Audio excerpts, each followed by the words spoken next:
a little story? I will. I thought I should read something by me. My next guest is an extremely talented, genius, clever person. So, good night, everybody. He's a New York Times best-selling author. Please welcome the genius of Neil Gaiman, everybody. Woo!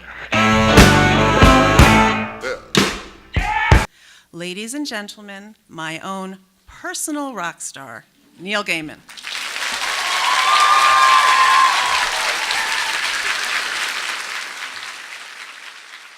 So I thought I'd tell you everything I wish I'd known starting out. First of all, when you start out on a career in the arts, you have no idea what you're doing. This is great. Especially when you're starting out, is you write stories and you send them out. In my head, as a young man, whenever I would send out a story, what I would expect to have happen was the following morning, a limo would show up at my house and people would get out of it and they would say, "This is yours. We loved your story so much. You never have to work again. Just thank you. Thank you for writing this story which we are going to publish and make sure everybody in the whole world reads." And instead, 6 weeks later, it would come back with a little slip saying, "Not quite right for us," or whatever. People who know what they're doing know the rules, and they know what is possible and what is impossible. You do not, and you should not. The rules on what is possible and impossible in the arts were made by people who had not tested the bounds of the possible by going beyond them. And you can. If you don't know it's impossible, it's easier to do. And because nobody's done it before, they haven't made up rules to stop anyone doing that particular thing again.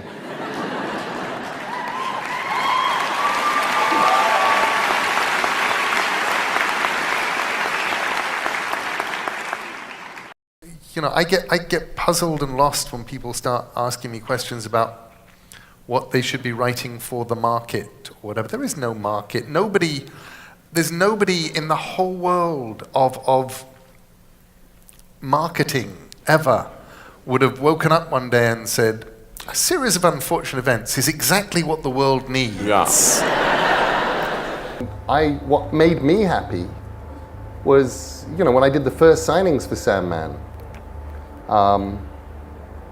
I'd look out at a line of people and they were aged between 16 and 25 and they were male. And because that was the people who came into comic shops. And by the end of year one, I would look out and they would be sort of 20% female. And by the end of year two, they'd be 50% female. And fat people in unwashed t-shirts would come up to me at comic conventions in America. And they'd say, "Dude, I gotta thank you. I gotta shake your hand. You brought women into my comic store for the first time."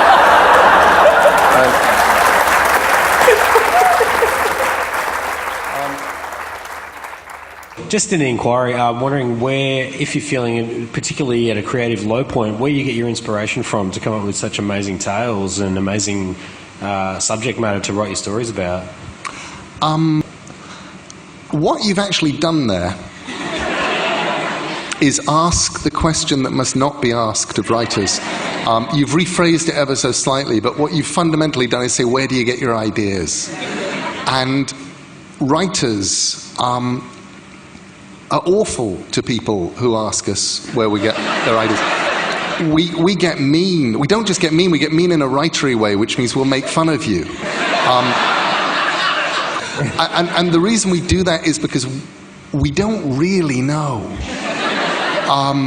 And we're terrified the ideas will go away. So every writer I know has a funny answer. Harlan Ellison used to say that he got them from a little idea shop in Schenectady. I knew a writer who, when asked, would say he gets them from the Idea of the Month Club. And people go, "Really?" He says, "Oh yeah, every month they send you an idea." The truth is, I think For me, inspiration comes from a bunch of places. Desperation, deadlines. A lot of times, ideas will turn up while you're doing something else. Essentially from daydreaming. Or just thinking. You go, well, you know, everybody knows that if you get bitten by a werewolf, when the moon is full, you will turn into a wolf. You know that? There's that moment where you're sitting thinking, so what happens if a werewolf bites a goldfish?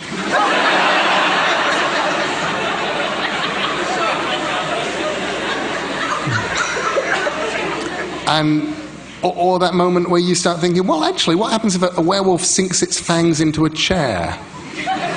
And what if you're sitting in that chair and the moonlight touches it and slowly it starts feeling more and more wolfish and then it growls and you know, and then what about the, oh my God, then you'd have to set it in the winter because you'd need the snow for people to try and figure out why you've got chair leg marks in the snow by the body that's had its throat ripped out, and suddenly you have a story.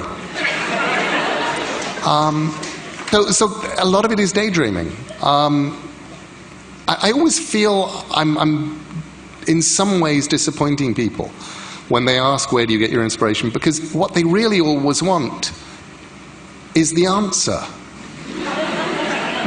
They want you to be able to say, well, what you do is 11:58 at night, you go down to the cellar, you roll the goat bones,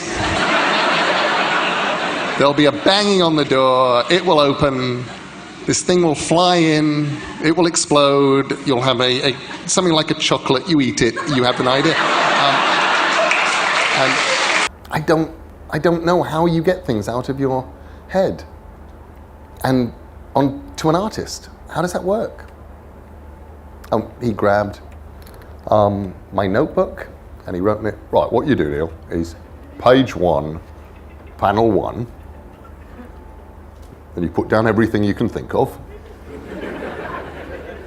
There are 2 people sitting on a stage. One of them has said embarrassingly little so far.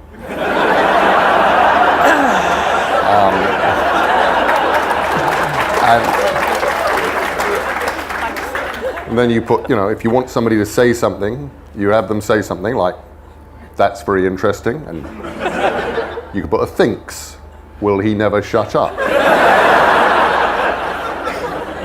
When you ask a writer about themes, because the truth is, I don't think we know. And I'm not saying it's all unconscious, but I'm saying that themes pick us as much as we pick them. And from the perspective of being a writer, what you're desperately trying to do each time, or at least for this particular writer, me, is you're trying to do something new. You're trying to do something you haven't done before. You are desperately trying not to repeat yourself. You're convinced that whatever you're doing next is absolutely and utterly different from anything else you've ever done. And then you do it. And then people come along and point out how exactly and precisely it lines up with everything you've ever done. And they point to all the common themes. I remember once somebody asked me about the kiss that would occur in my books 3/4 of the way through to indicate that we were now moving into Act 3. And I said, what?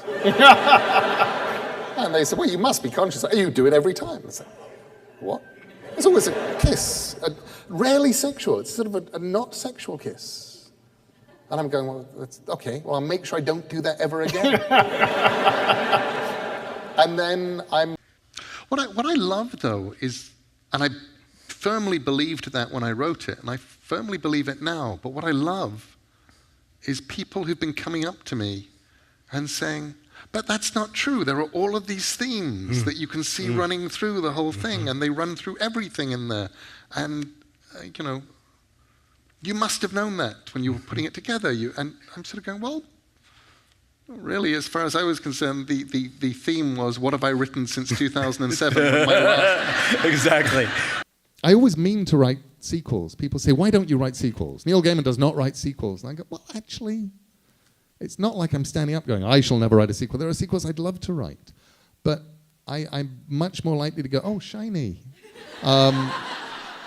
When confronted by something I have no idea how to do. Well, I was going to say that Stephen King has this same kind of fanatical group of people that love everything he does, and you have that too. I do, but I feel much safer with my fans than Steve does. You know? Yeah. But it was a feeling of such peculiar power getting to write Doctor Who. Did you watch it as a kid? Yeah, I'm absolutely stereotypical. You know, started watching at age 4. Discovered Doctor Who because the kids at my nursery school. Do you remember those bottles of free school milk we used to get as kids? Yes, Back in the... they used to give free school milk in Britain to kids before Margaret Thatcher stopped Took it away. Yeah, and made us all work up the chimneys. Exactly. Right. So we'd get these little bottles of milk, and what you used to do is you drink them with a straw till you got down to about that much, yeah. and you'd blow into them so you get bubbles coming up. Yeah. Or we did that. I don't know, you may not. Well, we huffed paint, but it's very Absolutely. simple. Yeah. So, but I remember the first time I ever saw all the other kids, instead of doing the blowing thing, they'd drink their milk and then they'd bend the straw over at the top and they'd start moving them around on the table going, I will kill you, I am a Dalek. And I thought, I don't know what this is, but I have to... Yeah, I have to be part of this, yeah. And, you know, 3 weeks later, I'm watching it from behind the sofa because there was that shared children's knowledge that they couldn't see you. If you were behind if you were behind, you know, we knew that the television was a window. Yeah. And monsters could look out of it, but if you were behind the sofa, they'd just think, there's nobody there, it's just a sofa. Right, exactly. We have come across miles of the universe. Oh, where'd they go? They're all, it's just sofas.